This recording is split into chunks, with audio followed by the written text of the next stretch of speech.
नमस्कार दर्शकवृन्द, हाम्रो नियमित प्रस्तुति 6 प्रश्नमा स्वागत छ।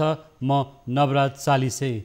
आजको 6 प्रश्नमा यति बेला कोभिडको महामारी बढिरहेको छ, जाडो मौसमको पनि सुरुवात भइरहेको छ र दसैँ तिहार छठ पर्वपछि कोभिडको महामारी झन बढ्न सक्ने आशंका गरिएको छ। घर परिवारमा ठुलो चिन्ताको विषय रहेको छ। कोभिडलाई कसरी रोकथाम गर्ने, नियन्त्रण गर्ने, सरकारी अस्पतालमा अथवा निजी अस्पतालमा यतिखेर बेड पाइँदैन, भेन्टिलेटर पाइँदैन र डाक्टरको सोर्सफोर्स लगाउनुपर्छ बिरामीको उपचार गर्नको लागि भन्ने पनि विषयवस्तु रहेको छ। र यतिखेर कोरोना सङ्क्रमितहरूको सङ्ख्या पनि 1,88,883 जना पुगिसकेको अवस्था छ भने मृत्यु हुनेहरूको सङ्ख्या 1,000 भन्दा बढी पुगिसकेको छ। आज हामीसँग त्रिवी शिक्षण अस्पताल महाराजगञ्जका सहप्राध्यापक वरिष्ठ छाती रोग विशेषज्ञ डाक्टर नीरज बमसँग आज हामी कुराकानी गर्नेछौँ। छाती रोगको समस्या अथवा श्वास प्रश्वासजन्य रोगका कारणले बिरामीहरूको मृत्युदर बढिरहेको छ भने यति नै बेला यो अवस्थाबाट कसरी रोकथाम गर्ने, उपचार गर्ने भन्ने विषयमा पनि आज हामी छलफल गर्नेछौँ। दीर्घरोगीहरू अथवा लामो समयदेखि सङ्क्रमित भएका र विभिन्न औषधिको सेवन गरिरहेका बिरामीहरूलाई पछिल्लो दिनमा निमोनिया अथवा श्वास प्रश्वासजन्य दमका समस्याहरू देखिन थालेको छ।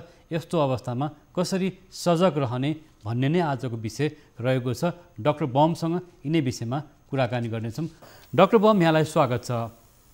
नमस्कार, धन्यवाद। हजुर, यहाँ लामो समयदेखि विशेष गरेर छाती रोगको अथवा बिरामीको उपचारमा हुनुहुन्छ र पछिल्लो पटक कोभिडको उपचारमा पनि यहाँ लाग्नुभएको छ। पछिल्लो अवस्थामा कोभिडको अवस्था अहिले कस्तो छ, कस्तो पाउनुभएको छ बिरामीहरूमा डाक्टर साहब? अहिलेको कुरा गर्दाखेरि आजको परिस्थितिमा हामी दुईवटा परिस्थिति खेलाएर हेर्दाखेरि, जस्तो अहिले हामी भर्खरै महान चाड दसैँको बिदाई गरेर हामीहरू दीपावली, नेपाल सम्वत र छठलाई स्वागत गर्ने क्रममा छौँ हैन, एउटा परिस्थिति। र अर्को कुरा चाहिँ वर्षा ऋतुलाई बिदाई गरेर अहिले जाडो मौसम अर्थात् चाहिँ विन्टर सिजनको आगमन भइरहेको छ हैन। यसमा चाहिँ तापक्रम दिन प्रतिदिन घट्दै गइरहेको छ। काठमाडौँ उपत्यका लगायत पहाडी भेगमा ज्यादै चिसो बढेको छ। तसर्थ यस्तो परिस्थितिमा हामीहरू अहिले संसारमैलाई नै आक्रान्त पारेको कोभिड महामारीसँग जुधिरहेको परिस्थिति छ। तसर्थ अहिले पोरपरारको ट्रेन्डलाई पनि हेर्दाखेरि यस्तो बेलामा ट्रान्जिसन पिरियड भन्छौँ हामी हैन, सङ्क्रमणकालीन सिजनको परिवर्तन हुने अवस्थामा चाहिँ ज्वरो, खोकी, निमोनिया, छातीका दीर्घरोगका बिरामीहरू अस्पतालमा बढ्ने क्रम चलि नै रहन्थ्यो पोरपरार पनि। तर यस वर्ष हामीले इमर्जेन्सी लगायत वार्डहरूमा बिरामीहरू परीक्षण गर्ने क्रममा धेरैजसो बिरामीहरू हामीले निमोनिया लगायत छातीका सङ्क्रमण भएका बिरामीहरू भेटिराखेका छौँ। र अर्को चाहिँ रोग प्रतिरोधी शक्ति कम भएका व्यक्तिहरू, जस्तो मधुमेह, क्यान्सर, कलेजो रोगी, मृगला रोगी लगायतका दीर्घ रोगका औषधिहरू सेवन गरिराख्नु भएको बिरामीहरू हुनुहुन्छ वा ज्येष्ठ नागरिकहरूमा पनि बिरामीहरू अस्पतालमा आउँदाखेरि हामीले उहाँहरूलाई सास फेर्न गाह्रो हुने, ज्वरो आउने क्रममा आएको बिरामीहरूलाई जाँच परीक्षण गर्दाखेरि, एक्सरे गरेर हेर्दाखेरि धेरै बिरामीहरूको निमोनिया भेटिएको छ। र कैयौँ बिरामीहरूमा टेस्ट परीक्षण, हामीले पिसिआरको परीक्षणको दायरामा उहाँहरूलाई प्रवेश गराउँदा या परीक्षण गर्दा उहाँहरूमा कोभिड पोजिटिभ आएको परिस्थिति छ।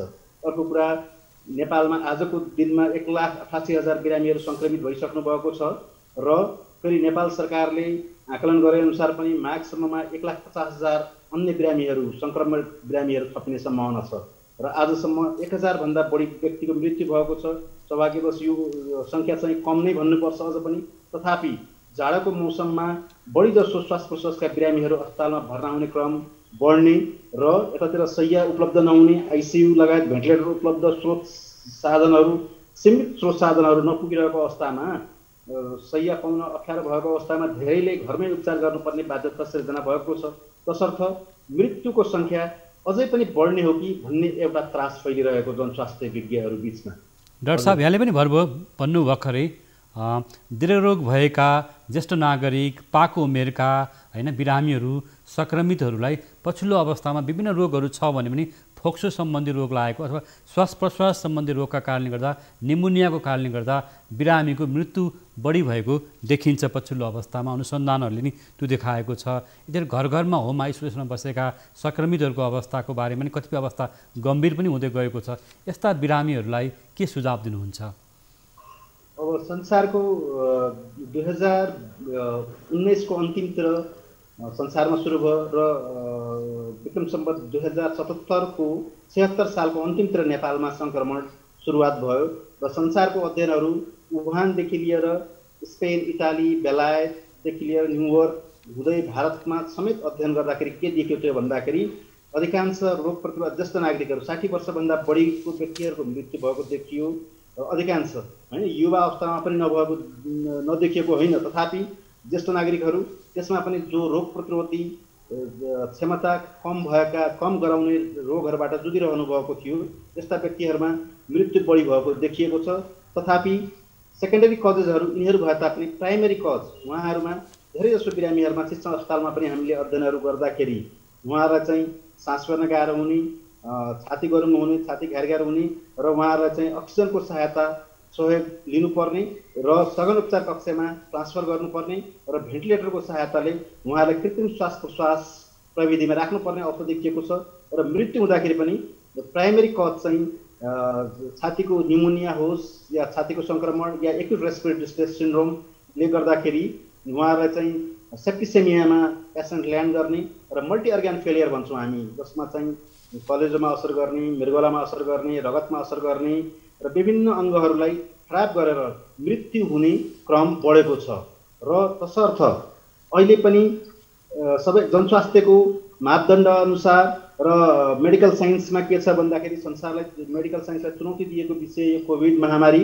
यसमा के छ त भन्दाखेरि यसको औषधिहरू यथार्थ यही नै औषधि हो भन्ने जस्तो रेमडेसिभिरहरू आयो, प्लाज्मा थेरापी आयो, डेक्सोमेथासोन आयो, लो मोलिकुलर वेट हेपारिनहरू आए, एन्टिकोगुलेसन थेरापीहरू आए, तथापि यिनीहरूले कति काम गर्छन् भन्ने कुराहरू अध्ययनकै विषय रहेका छन् अझै पनि। डाक्टर साहब एउटा कुरा डाक्टर साहब जस्तो यहाँले पनि भन्नुभयो अहिले जाडो मौसम बढ्दैछ, रुवाखोकी, भाइरल ज्वरो हैन अथवा श्वास प्रश्वास सम्बन्धीका बिरामीहरूको सङ्ख्या बढिरहेको छ। यो अवस्थामा यस्तो बेलामा रोकथाम कसरी गर्ने, उपचार कसरी गर्ने भन्ने लाग्छ यहाँलाई? हजुर, अब तसर्थ एउटा चाहिँ के हो भन्दाखेरि सबैभन्दा पहिला प्रथम त जो दीर्घकालका श्वास प्रश्वास रोगहरूबाट पीडित व्यक्तिहरू हुन्छ, सिओपिडी भनौँ, ब्रोन्कियल आज्मा भनौँ हैन, त्यस्तै गरेर ब्रोन्किएक्टाइटिस रोगहरू, क्षयरोगीहरू, इन्टरस्टिशियल लङ डिजिजका रोगीहरू, जो दीर्घकालका श्वास प्रश्वास रोगीहरू एलर्जीकै किन नहुन् हैन, एलर्जिक ब्रोन्काइटिस, राइनाइटिसहरूबाट जो पीडित हुनुहुन्छ धेरै वर्षदेखि, सिजनमा पीडा उहाँहरूलाई थपिन्छ, यस्ता व्यक्तिहरूले सबैभन्दा प्रथम त अहिले कोरोनाको महामारी, कोरोनाको भाइरससँग बस्नु एकदमै अत्यन्त महत्त्वपूर्ण छ। किनभने कोरोना भाइरसले सबैभन्दा बढी असर गर्ने र मृत्युको मुखमा पुर्याएका पनि यस्ता बिरामीहरूलाई बढी पुर्याएको छ। तसर्थ म एउटा निवेदन के गर्छु भने उहाँहरूलाई नेपाल सरकारले पनि निर्देशन गरेको छ सकेसम्म घर बाहिर नजाने हैन र मापदण्डहरू अनिवार्य रूपमा पालना गर्ने। किनभने औषधि उपचार त निस्केको छैन अझै पनि, औषधिहरू फ्याक्ट यो हो भन्ने नै स्थिति परिस्थिति सृजना नभइसकेको अवस्थामा सामाजिक दूरी कायम गर्ने या भौतिक दूरी कायम गर्ने, मास्क लगाउने, हात सफाइहरू गर्ने, सेनिटाइजेसन होस् या चाहिँ साबुन पानीले मिचिमिची हात धुने, यी कुराहरूलाई बेसिक फन्डामेन्टल कुराहरू हुन् हैन। यिनीहरूलाई हामीले अनिवार्य रूपमा अनुशासित भएर पालना गऱ्यौँ भने भ्याक्सिन लगाए सरह नै हुन्छ, उपचार गरे सरह नै हुन्छ। तसर्थ र सकेसम्म भिडभाडमा नजाने, अस्पताल पनि एकदमै जरुरी नपरि नजाने। तथापि धेरै व्यक्तिहरू यस्तो कुरा निर्देशनलाई पालना गर्दा गर्दै घरमा पनि मृत्युको मुखमा पुग्नु भएको छ। तसर्थ यस्ता बिरामीहरूमा खकार पहेँलो हुन थाल्यो, खकारमा कहिलेकाहीँ रगतका छिटाहरू देखिए, छाती घ्यार भयो, सास फेर्न गाह्रो भयो भने सकेसम्म छिटोभन्दा छिटो नजिकको चिकित्सक कहाँ या स्वास्थ्य केन्द्रहरूमा सम्पर्क राख्न हुन विनम्र अनुरोध गर्दछु। अहिले होम आइसोलेसनमा बसेका कतिपय संक्रमितहरूको अवस्था पनि गम्भीर बन्दैछ, तर हस्पिटलहरूमा बेड पाइँदैन, भेन्टिलेटर पाइँदैन, अथवा बिरामीले हस्पिटलमा बेड पाउनलाई, भेन्टिलेटर पाउनलाई सरकारी अस्पतालमा समेत, निजी अस्पतालमा मात्रै होइन कि सरकारी अस्पतालमा समेत सोर्स फोर्स लगाउनु पर्ने अनि मात्रै चाहिँ बेड पाइन्छ भन्ने गरिन्छ। हामीसँग नेपालमा भएका अस्पतालहरूमा पहिले पनि सीमित स्रोत र साधनहरू थिए र अस्पतालमा भएका आइसियु शैय्याहरू पहिले पनि कमी नै थिए, पोहोर परारको परिस्थिति हेर्दाखेरि पनि कमी नै थिए, तर जेन तेन धानिएको अवस्था थियो। यसपालि चाहिँ कोभिड महामारीले गर्दाखेरि बिरामीहरूको सङ्ख्या धेरै नै बढ्यो, त्यस कारणले गर्दाखेरि अपुग भएको छ। तथापि यसमा गर्नुपर्ने कामहरू नेपाल सरकारले होस् या नागरिक दायित्वबाट होस्, गर्नुपर्ने कामहरूमा ढिलासुस्ती भएको पनि मलाई अनुभूति भएको छ। जस्तो वुहानमा एक हप्ताभित्रमा 1000 बेडको आइसियु र भेन्टिलेटर सहितका अस्पतालहरू तयार गरिएको थियो चीनमा सुरु हुँदाखेरि। तर नेपालमा हामीले 9 महिना बितायौँ, 8-9 महिना बिताउँदाखेरि पनि अस्थायी संरचना भएका ठुल्ठुला अस्पतालहरू बनाउन सकिएन। आइसियुमा लकडाउनभन्दा अगाडि भएका 770 आइसियु बेड र नेपालमा रहेको भेन्टिलेटर सङ्ख्या थपिएर 130वटा मात्रै थपिएको छ लकडाउनपछि। तसर्थ ढिलासुस्ती सरकारी स्तरबाट पनि भएकै हो र यसबीचमा विभिन्न ठाउँमा 7वटै प्रदेशमा केन्द्रीय स्तरका अस्थायी संरचना भएका अस्पतालहरू आइसियु र भेन्टिलेटर सहित तयार भइसक्नु पर्थ्यो र काठमाडौँ लगायतका ठुला सहरहरूमा अस्थायी भवनहरूलाई अस्पतालका संरचनाहरूमा परिवर्तन गरिसक्नु पर्ने थियो। र म पहिले पनि भन्दै आएको छु, यदि उपलब्ध भएका किनिएका भनौँ या विकास गरिएका संरचनाहरू आइसियु भेन्टिलेटर अक्सिजन प्लान्ट लगायतका कुराहरू नेपाली जनताकै सम्पत्ति रहने थिए र पछि पनि काम लाग्ने थियो। सरकारी स्तरमा ढिलासुस्ती भएको हो र हामीसँग भएको सीमित स्रोत साधन अपुग भएकै हो। सरकारी अस्पतालमा सीमित स्रोत साधनहरू छ, 8-10 महिना बितिसक्यो, 8-9 महिना बितिसक्यो, हामीले थप बेडहरू व्यवस्था गर्न सकेनौँ, सरकारले त्यो काम गर्न सकेन। र यहाँले पनि भन्नुभयो निमोनिया भएका श्वास प्रश्वासको समस्या देखिएका सङ्क्रमितहरू घरमै बस्नुपर्ने बाध्यता छ, अथवा हस्पिटल जान बेड पाइँदैन र हस्पिटलमा भेन्टिलेटर छैन, अहिले नआउनुहोस्, तपाईँहरूलाई हामी कहाँ लगेर राख्ने, उपचार कसरी गर्ने भनेको अवस्था छ। यो अवस्था त गम्भीर हो नि। हजुर, यो त गम्भीर परिस्थिति सिर्जना भएको छ, किनभने नेपाल सरकारले अर्थात् चाहिँ जनस्वास्थ्य विज्ञहरूबाट पनि बारम्बारमा नेपाल सरकारलाई घचघचाइराखिएको विषय हो यसमा। र अहिले हामीले सकेसम्म बिरामीहरूलाई आइसोलेसनका जनरल शैय्याहरूमा भर्ना गर्ने गरेका छौँ, अक्सिजन चाहिनेहरूलाई, र उहाँहरूलाई जटिल परिस्थिति उत्पन्न हुने बित्तिकै हामीले सघन उपचार कक्षमा सार्ने व्यवस्था मिलाएका छौँ। तथापि यी शैय्याहरू अपुग नै भएका छन् र अहिले निजी अस्पतालमा, काठमाडौँमा भएका निजी अस्पतालहरूमा पनि आइसियु शैय्या र भेन्टिलेटरहरू खचाखच भरिएको अवस्था हो। यो चाहिँ यथार्थ नै हो। कोरोना सङ्क्रमितहरूमा र अथवा अन्य रोगीहरूमा नि पछिल्लो अवस्थामा श्वास प्रश्वास सम्बन्धी रोग अथवा फोक्सोजन्य समस्याहरू बढी देखिएको छ, बढी फोक्सोमै सङ्क्रमण देखिएको छ भन्नुभयो। यस्तो अवस्थामा बिरामीहरूले कसरी आफूलाई चाहिँ एउटा उपचारमा अथवा उपचार गर्ने, रोकथाम गर्ने भन्ने लाग्छ यहाँलाई? अब राम्रो प्रश्न। यसमा चाहिँ सबैभन्दा पहिला त prevention is better than cure भनिन्छ जनस्वास्थ्यमा, पब्लिक हेल्थमा। र त्यसैले गर्दाखेरि अहिलेसम्म औषधि उपचार, यथार्थ औषधि पत्ता लागि नसकेको र उपचार विधि पनि यही नै हो भनेर अनुसन्धानले नदेखाइसकेको अवस्थामा अहिले हामीले रोकथाम नै बढी जोड दिनुपर्छ जस्तो लाग्छ मलाई, होइन? र अर्को कुरा, यी सामाजिक दूरी, भौतिक दूरीहरूदेखि लिएर सेनिटाइजेसनका कुराहरू, मास्क अनिवार्य रूपमा प्रयोग गर्ने र सकेसम्म भिडभाडमा नजाने कुराहरूलाई नै मात्रै हामीले प्रयोग गर्न सक्यौँ, अनुशासित भएर हामीले यसलाई व्यवहारमा ल्याउन सक्यौँ भने यसले रोकथामको लागि निकै नै सहयोग पुर्याउँछ। अहिले भिडभाड पनि बढिरहेको छ। अब भनौँ दसैँ तिहारको बिदा पछाडि, छठको बिदा पछाडि स्कुल कलेजहरू पनि खोल्ने भन्ने कुराहरू आइरहेको छ। अब झन् भिडभाड बढ्न सक्छ, जाडो मौसम पनि बढ्दैछ, जाडो पनि बढ्दैछ भने अब सङ्क्रमितहरूको सङ्ख्या पनि बढ्ने अनुमान गरिएको छ। त्यसमा नि श्वास प्रश्वासजन्य समस्याहरू जटिल बन्दैछ भने उपचार पनि पाइएको छैन। र यहाँहरू जस्तो चिकित्सकले भन्नुपर्दा अबको अवस्था हामी कता जाँदैछौँ? यो चाहिँ हामी ऐतिहासिक मोडतिर जाने सम्भावना पनि छ र यसले भयावह परिस्थिति सिर्जना गर्छ जस्तो मलाई लागिराखेकै छ। किनभने भारतमा हेऱ्यौँ भने हामीले 1 लाखको दरले सङ्क्रमितहरू बढिराख्नु भएको छ। जबसम्म भारत खुला सिमाना भएको देश भारतमा नियन्त्रणमा आउँदैन, हाम्रो देशमा नियन्त्रण हुने सम्भावना एकदमै कम छ। र मैले सुनि पनि राखेको छु, नेपालकै विभिन्न जिल्लाहरूमा मास्क लगाएका व्यक्तिहरू खोज्नुपर्ने हुन्छ, होइन? त्यसैले गर्दा हामी नागरिक दायित्वबाट पनि पछि हटेका छौँ, अनुशासनमा कमी गरेका छौँ, अटेरीपन बढ्दै गएको छ र डर त्रास, किनभने आँखाले देख्नु भएको छैन धेरै दूर दराजमा बस्ने व्यक्तिहरूले, र उहाँहरू चाहिँ डर त्रास उहाँहरू त्यागिसक्नुभयो, सचेत हुन, सुरक्षित रहने कुराहरू छोडिसक्नुभयो। यी कारणहरूले गर्दाखेरि बढ्ने सम्भावना व्यापक नै छ। अर्को जाडो बढ्दैछ, जाडोमा न्यानो लुगाहरू सकेसम्म बढी प्रयोग गर्नुपर्छ भन्ने कुराहरू यथार्थलाई हामी कहिले पनि नबिर्सौँ हैन। चिसोबाट बस्नुपर्छ, जोगिनु पर्ने कुराहरू हामीले सिक्दै आएका भन्दै आएका कुराहरू छन्, यिनीहरूलाई अनिवार्य रूपमा पालना गरौँ। हामीले यदि यो कुराहरू धेरै कुराहरूमा चुक्यौँ भने ऐतिहासिक मोडतर्फ, ऐतिहासिक भयावह परिस्थितितिर देश लम्किँदैछ जस्तो मलाई लाग्छ पक्कै पनि। किनभने अस्पतालमा देखिएको सिनेरियो हेऱ्यौँ, त्यहाँको परिस्थिति देख्यौँ भने म देखिराखेको छु मेरै आँखाले, यस्तो अवस्थामा चाहिँ भयावह स्थिति सिर्जना हुने अवस्था जस्तो मलाई लाग्छ। यहाँ हरेक दिन बिरामीहरूसँग भनौँ न उठबसमा हुनुहुन्छ, कस्ता कस्ता उमेर समूहका बिरामीहरू बढी मात्रामा आइरहेका छन्, अथवा बालबालिकाहरू 5 वर्ष मुनिका अथवा स्कुलका बालबालिका, त्यो उमेर समूहका बालबालिकाहरू, ज्येष्ठ नागरिकहरू, कस्तो उमेर समूहमा यहाँले बढी समस्याहरू देख्नुभएको छ, अझ जटिल समस्या आउने देख्नुहुन्छ? यसमा चाहिँ जस्तो फ्रान्सकै हामीले अध्ययन गऱ्यौँ, फ्रान्समै पनि हेऱ्यौँ भने त्यहाँ धेरै जसो वृद्धाश्रमहरू खाली भएको परिस्थिति थियो, पेरिसमा पनि हैन। धेरै व्यक्तिहरू पछि पनि रिपोर्ट आयो मृत्यु भइसकेपछि। तसर्थ यसले पक्कै पनि संसारमा देखिएको सिनारियो एन्ड ट्रेन्ड त्यही नै फलो गर्छ नेपालमा पनि जस्तो लाग्छ मलाई। किनभने भाइरसले अहिलेसम्म कुनै प्रमाण छैन जेनेटिक स्ट्रक्चर चेन्ज गरेको, म्युटेसन भएको, परिवर्तन, आफ्नो स्वरूप परिवर्तन गरेको प्रमाणहरू छैन। तसर्थ त्यही रूपमा नेपालमा आउँछ जस्तो लाग्छ। यसले पक्कै पनि हामीले अस्पतालमा देखिराखेको छौँ, अस्पतालका शैय्याहरू, इमर्जेन्सीमा शैय्याहरू खचाखच भरिएका छन्, बेड नपाउने स्थिति छ इमर्जेन्सीबाटै।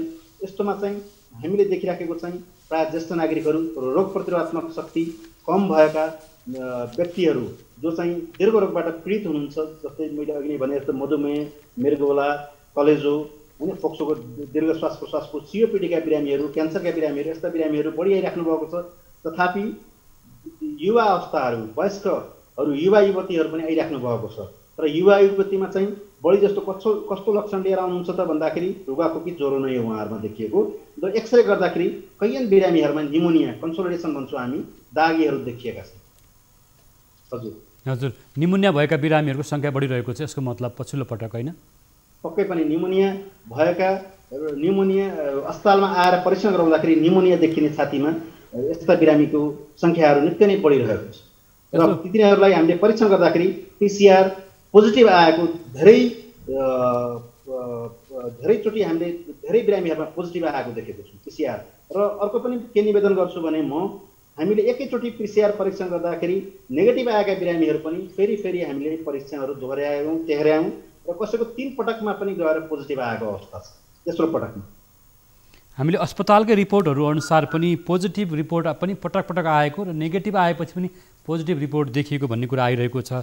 अनि सिटी भ्यालु रिपोर्टमा पछिल्लो दिनमा सिटी भ्यालु पनि देखिन थालेको छ। यसको मापदण्ड के हो, अथवा बिरामीहरूले, सङ्क्रमितहरूले के आधारमा थाहा पाउने कि मेरोमा चाहिँ भनौँ रिपोर्टमा यति प्रतिशत चाहिँ कोरोना सङ्क्रमितहरूको अवस्था बढी छ अथवा सङ्क्रमण चाहिँ अवस्था बढी छ, भाइरस चाहिँ यति मात्रामा बढी छ, यतिमा घटी छ भन्ने, अथवा आफूले सावधानी अपनाउने तरिकाहरू पनि केही छन् भने भनिदिनुहोस् न डाक्टर साहब। अब यो कोरोनाले यो विश्वमै नयाँ रोग हो होइन, यसमा चाहिँ निकै कम अनुसन्धान भइसकेका छन्। तथापि यसमा चाहिँ अहिले बिरामीहरू कसैलाई 3 हप्ता 4 हप्तासम्म पनि पोजिटिभ देखिराखेको छ पिसिआर गर्दाखेरि। तसर्थ नेपाल सरकारले एउटा मापदण्ड नै बनाएको थियो 2 हप्तापछि परीक्षण नगरिकन घर पठाउने भन्ने। र यसमा अहिलेसम्म भएको अध्ययनहरूले के देखाएको छ त भन्दाखेरि 2 हप्तापछि चाहिँ बिरामी सक्रियता, भाइरसको सक्रियता शरीरमा कम भएर जान्छ वा हराएर जान्छ हैन। 2 हप्तासम्म यो चाहिँ एक्टिभ अथवा चाहिँ सक्रिय रूपमा शरीरमा रहन्छ। तसर्थ त्यसपछि लक्षणहरू देखिने सम्भावना कम अर्थात् मृत्यु हुने सम्भावना पनि कम हुन्छ भनेर अध्ययनहरूले प्रारम्भिक रूपमा देखाएको हुनाले त्यसो भनिएको हो। तथापि 3 हप्ता 4 हप्तामा पोजिटिभ आइराखेको छ। र यसमा अध्ययनहरूले के देखाएका छन् त भन्दाखेरि भाइरस निष्क्रिय भएर यसका टुक्राहरू फोक्सोका र्यालहरू, सिगानमा, घाँटीको र्यालहरूमा रहिरहेको हुनाले, टुक्राहरू निष्क्रिय अवस्थामा रहिरहेको हुनाले त्यसलाई पनि पिसिआर टेस्टले पिकअप गर्ने अथवा त्यसलाई पनि टिप्ने हुनाले यो धेरै समयसम्म पोजिटिभ रहिरहेको छ भन्ने कुरा एउटा प्रसङ्ग भयो। अर्को चाहिँ नेगेटिभ आउँछ हैन, त्यसपछि केही दिनपछि फेरि पोजिटिभ आएको भन्ने पक्ष के हो भन्दाखेरि बिचमा निष्क्रिय भइसकेको भाइरस अथवा चाहिँ यो देखिएन, तर पछि बाँकी रहेका टुक्राहरू, निष्क्रिय भएका टुक्राहरू अर्कोचोटि पिकअप गरिदियो र पोजिटिभ आयो भन्ने कुराहरू अध्ययनले इङ्गित गर्छन्। तथापि अर्को चाहिँ न्यू इस्यु, नयाँ इस्यु अहिले सिटी भ्यालु भन्ने आएको छ, साइकल थ्रेसहोल्ड आरटिपिसिआर परीक्षण गर्दाखेरि।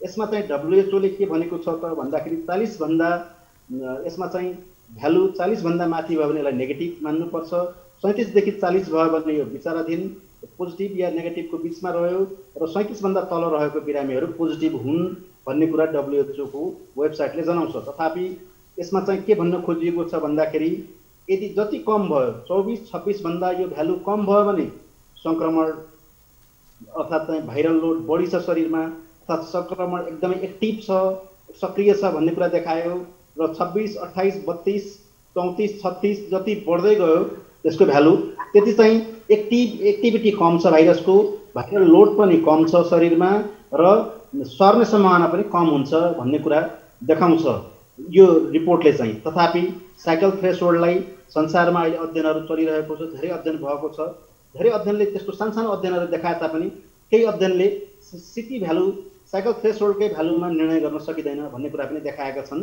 र हाम्रो व्यक्तिगत अनुभवमा कुनै कुनै व्यक्ति जस्तो 36-38 भएको व्यक्ति त WHO को भनाइअनुसार सक्रियता अथवा भाइरल लोड कम भएको हो भने तापनि यस्ता व्यक्तिको पनि मृत्यु भएको भेटेको छौँ भने 16-18 भएका भाइरल लोड जसमा बढी भन्ने इङ्गित गरियो यस्तो व्यक्ति स्वस्थ भएर चाहिँ संक्रमण अर्थात् लक्षणै नदेखेका व्यक्तिहरू पनि छन्। जस्तो यतिखेर विभिन्न पेसाकर्मीहरू आफ्नो व्यवसायमा जानुपर्ने, काममा जानुपर्ने श्रमिक मजदुर हैन हरेक वर्ग पेसाकर्मीहरू अथवा बैंक वित्तीय संस्थामा, सरकारी काममा अथवा निजी कम्पनीमा जहीँ काम गरेका हरेक व्यक्तिहरू छन् र घर परिवारमा विभिन्न खालका सदस्यहरू हुन्छ, ज्येष्ठ नागरिकदेखि साना साना बालबालिकाहरू, गर्भवती महिलाहरू, सुत्केरी आमाहरू, साना साना शिशुहरू पनि घर परिवारमा भएको अवस्था छ। त्यसकारणले घरमा कसैलाई केही सङ्क्रमितको यहाँले भने जस्तो 36, 37, 35 जे भन्नुहुन्छ त्यो दर केही न केही देखिएको हुन्छ अथवा घटी हुनसक्छ। यस्तो अवस्थामा घर परिवारमा एउटा व्यक्तिबाट अर्को व्यक्ति अथवा परिवारका सदस्यहरूमा सर्न सक्ने कतिको सम्भावना हुन्छ, त्यस्तो अवस्थामा के कस्तो सावधानी अपनाउनुपर्छ प्रत्येकको घर परिवारमा भन्ने सुझाव दिनुहुन्छ यहाँले? यसमा चाहिँ के छ भन्दाखेरि हामी भनौँ न नेपालभरि नै घरमा सबै सदस्यहरू घरभित्र बस्नुहुन्न, केही व्यक्तिहरूले अफिस जानुपर्छ, केही व्यक्ति काममा जानुपर्ने हुन्छ हैन, कोही व्यक्ति पसल चलाउन जानुपर्ने हुन्छ, उद्योग जानुपर्ने हुन्छ, कोही व्यक्ति चाहिँ भिडभाडमा प्रवेश नगरी नहुने अवस्था हुन्छ सुरक्षित भएर।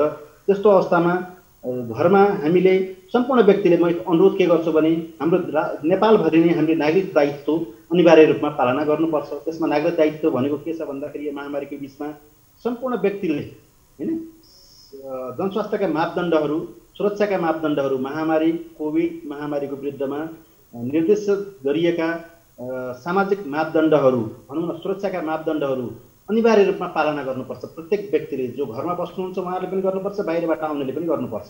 हामी बाहिरबाट आउने बित्तिकै साबुन पानीले हात धोएर या सकिन्छ भने नुहाएर घरभित्र जानुपर्छ, कपडा परिवर्तन गर्नुपर्छ र हामीले सामाजिक दूरी, भौतिक दूरी अनिवार्य रूपमा पालना गर्नुपर्छ। यो घरमै बस्ने व्यक्तिले पनि पालना गर्नुपर्ने अनिवार्य छ अहिले, किनभने काठमाडौँ जस्तो राजधानीमा त झनै एपिसेन्टर हुने हैन एउटा नयाँ केन्द्र बन्ने सम्भावना छ। यो हुनसक्छ दक्षिण एसियामै एउटा केन्द्र पनि बन्न सक्छ, किनभने जनघनत्व हेर्दाखेरि यहाँको चाहिँ भिडभाड हेर्दाखेरि हैन र यहाँ मास्क पनि अहिले धेरै व्यक्तिहरूले प्रयोग गर्दा गर्दै पनि उपयुक्त रूपमा प्रयोग गर्नुभएको छैन। एउटा अध्ययनले पनि देखाइसक्यो करिब 60% व्यक्तिले या मास्क प्रयोग गरे तापनि उपयुक्त रूपमा सही रूपमा लगाउनु भएको छैन। तसर्थ महामारी ज्यादै रूपमा भयावह रूपमा फैलिने सम्भावना छँदैछ। तसर्थ प्रत्येक व्यक्तिले यो नागरिक दायित्वलाई हामी मनन गरौँ र यसलाई फलो गरौँ हैन, यो अनिवार्य रूपमा गर्नै पर्छ भन्ने म एउटा डाक्टर साहब अब जस्तो अहिले के छ भने सरकारी अस्पतालहरूका स्वास्थ्य कर्मीहरू पनि आन्दोलित भएको अवस्था छ हैन, चिकित्सकहरूलाई पनि भेट्न सकिँदैन, सरकारी अस्पतालमा बेड छैन अथवा स्वास्थ्य कर्मीहरू नै आन्दोलित भएको अवस्था छ भने उपचार कसरी गर्ने? यहाँको आन्दोलन पनि छ, एकातिर बिरामीलाई हस्पिटल जानुपर्ने एउटा बाध्यता पनि छ। डाक्टर साहब अब के गर्ने? अब यसमा चाहिँ यो आन्दोलन त अब केही अस्पतालहरूमा सरकारी अस्पतालमा सुरु भएको थियो, तथापि उहाँहरूको सायद कुराकानी हुँदैछ होला, कुनै पोइन्टमा पुगिसक्नु भयो होला जस्तो लाग्छ मलाई यस्तो महामारीको बिचमा हैन, छिटो रूपमा टुङ्ग्याउनुहुन्छ होला जहाँ छ त्यहाँ। र हामीले र जहाँ आन्दोलन गर्नुभएको छ मैले समाचार पढ्दाखेरि उहाँले काम चाहिँ छोड्नु भएको छैन, आफ्नो दायित्व पुरा गरिराख्नु भएको छ हैन। र हामीहरू यो महामारीलाई एउटा युद्धको रूपमा लिएको छौँ। विशेष गरी त्रिवी शिक्षण अस्पतालमा हामी रात दिन नै काम गरिरहेको छौँ। हामीहरूले कुनै प्रवाह नगरिकन होइन, किनभने यो हाम्रो लागि एउटा अवसर हो, एउटा चुनौती हो, नयाँ कुरा सिकाउँछ पनि यसले हाम्रो जीवनमा होइन, र एउटा महत्त्वपूर्ण स्थान पनि दिएको छ सेवा गर्नको लागि। जुन भावनाबाट हामीहरू चिकित्सकको रूपमा पढेका छौँ, काम गरिरहेका छौँ, तसर्थ हामीहरूले सकेसम्म दिनरात नै खटिएर हामीहरूले आफ्नो व्यक्तिगत कुनै पनि कुराहरूको प्रवाह नगरिकन काम गरिरहेको अवस्था छ। तसर्थ र हाम्रो एउटा दायित्व, चिकित्सकको दायित्व हामीले निर्वाह गर्नुपर्ने, अनिवार्य रूपमा निर्वाह गर्नुपर्छ। यो हाम्रो भावना हो, यो एउटा धर्म हो होइन, यो महामारीको विरुद्धमा, एउटा युद्धको विरुद्धमा। र सरकारले पनि तिनटै कुरा त्रिकोणात्मक कुरा म भन्न चाहन्छु, सरकारले पनि ढिला सुस्ती नगरिकन, किनभने यो भोलि नै समाप्त हुने या अर्को वर्ष नै समाप्त हुने खालको महामारी छैन। तसर्थ ढिलो नगरिकन अस्थायी संरचनालाई छिटोभन्दा छिटो अस्पतालको रूपमा विकास गरिकन नयाँ नयाँ शैय्या, भेन्टिलेटर र अक्सिजन प्लान्टहरूको व्यवस्था गरिकन यसलाई चाहिँ छिटोभन्दा छिटो यसलाई सम्बोधन गर्नुपर्छ। दृढ इच्छा शक्ति राख्नुपर्छ राजनीतिक नेतृत्व तहले पनि। डाक्टर साहब, एउटा कुरा डाक्टर साहब, म यहाँ श्वास प्रश्वास सम्बन्धी डाक्टर अथवा चिकित्सक वरिष्ठ डाक्टर भएको हुनाले साना साना बालबालिकाहरू, 5 वर्ष मुनिका बालबालिकाहरूलाई पनि निमोनिया, श्वास प्रश्वासजन्य समस्याहरू भइरहेको अवस्था पाइन्छ भने घर परिवारमा ग्रामीण क्षेत्रमा दमजन्य समस्याहरू, छातीका रोगहरू अथवा निमोनियाका कारणले गर्दा धेरै हाम्रा ज्येष्ठ नागरिकहरूलाई समस्या परेको अथवा हुन न ग्रामीण क्षेत्रमा बसोबास गर्नुभएका हाम्रा दर्शक महानुभावहरूलाई यो कुराले पिरोलिरहेको हुनसक्छ। त्यस्ता बिरामीहरूलाई अथवा बिरामीका आफन्तहरूलाई, परिवारलाई केही सुझाव दिन चाहनुहुन्छ? हस्पिटल जाने अवस्था छैन, बाहिर निस्कन सक्ने अवस्था छैन, निमोनिया भएरै बिरामीहरूको मृत्यु हुन सक्ने अवस्था पनि छ। यो अवस्थामा के भन्नुहुन्छ डाक्टर साहब? एउटा त श्वास प्रश्वासका रोगीहरूलाई यो जाडो मौसम सुरु भएपछि धेरै नै च्याप्ने हुन्छ। यो चाहिँ रोगको प्रकृतिहरू नै यस्तै छन्। धेरै खालका रोगहरू, सिओपिडी या ब्रोन्कियल आजमा या एलर्जिक आजमाहरू, ब्रोन्काइटिसहरू हुन् र बच्चामा हुने एक्युट रेस्पिरेटरी इन्फेक्सन्सहरू जो विकासशील मुलुकहरूमा होइन एकदमै व्याप्त छ र मृत्युदर पनि एकदमै बढी छ। बच्चामा हुने निमोनिया खालका श्वास प्रश्वासका सङ्क्रमणहरूले गर्दा होइन।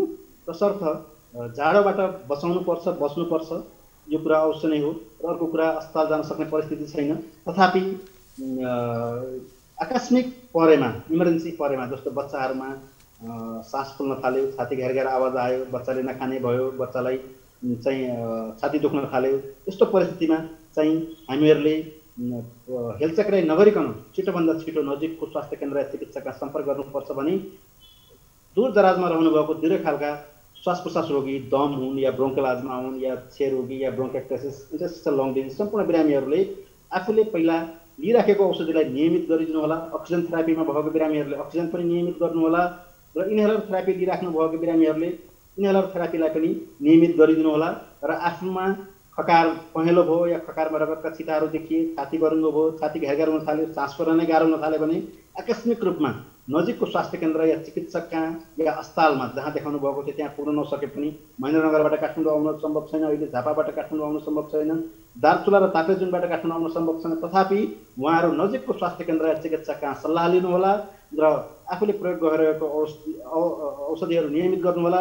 खोप लगाइराख्नु भएको छ भने खोपलाई पनि नियमित गरिदिनु होला र नजिकको चिकित्सक समस्या परेमा जान नभुल्नु होला, नचुक्नु होला। किनभने यसो गर्दा गर्दै घरमै मृत्यु भएका हामीसँग प्रमाणहरू पनि भेटिएका छन्।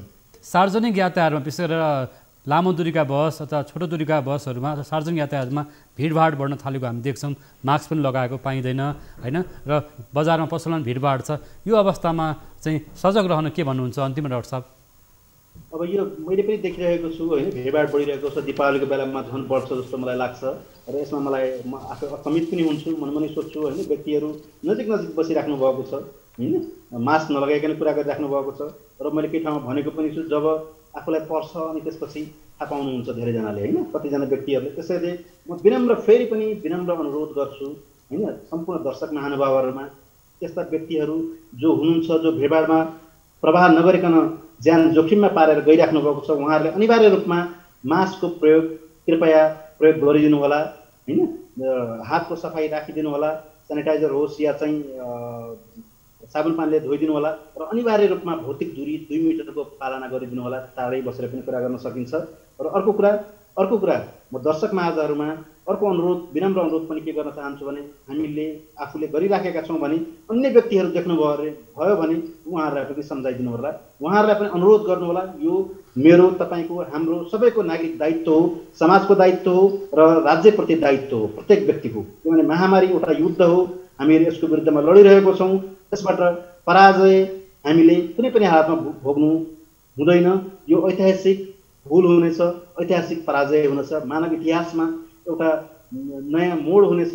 तसर्थ यसले पक्कै पनि कोभिडले यो पक्कै पनि धार्मिक, सामाजिक, आर्थिक, राजनीतिक, सम्पूर्ण पारिवारिक सम्पूर्ण कुराहरूमा यसले चाहिँ नयाँ इम्प्याक्ट, संसारमा नयाँ लेसन, नयाँ पाठ र नयाँ इतिहास त ल्याउने नै छ।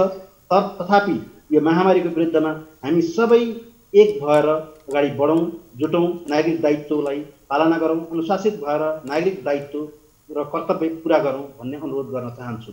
हस् डाक्टर साहब, यहाँले महत्त्वपूर्ण सुझाव सल्लाह दिनुभएको छ। यहाँको समय र विचारको लागि धन्यवाद डाक्टर साहब। धेरै धेरै धन्यवाद। जनचेतनाको निम्ति न्युज 24 मा बोलाएर मलाई केही शब्दहरू बोल्ने मौका दिनुभएकोमा हार्दिक आभार व्यक्त गर्न चाहन्छु। हस् त, हाम्रो पनि यहाँलाई धेरै धन्यवाद छ। चिकित्सकहरूले पनि यति बेला महामारी विरुद्ध लडिरहनु परेको अवस्था छ। सबै नागरिक समाजका व्यक्तिहरू चाहिँ सहकार्य गरेर यो महामारी विरुद्ध लड्नुपर्ने अवस्था छ। यो मानवता विरुद्धकै एउटा चाहिँ भनौँ न एउटा महामारी छ। यो अवस्थामा सबै एउटा चाहिँ पेसाकर्मी, नागरिक समाज, सरकार, आम बुद्धिजीवी अथवा हरेक वर्गले जुझ्नुपर्ने अवस्था छ भन्नुभएको छ। हाम्रो नियमित प्रस्तुति 6 प्रश्नको समय पुरा भएको छ। आजलाई बिदा माग्छौँ। नमस्कार।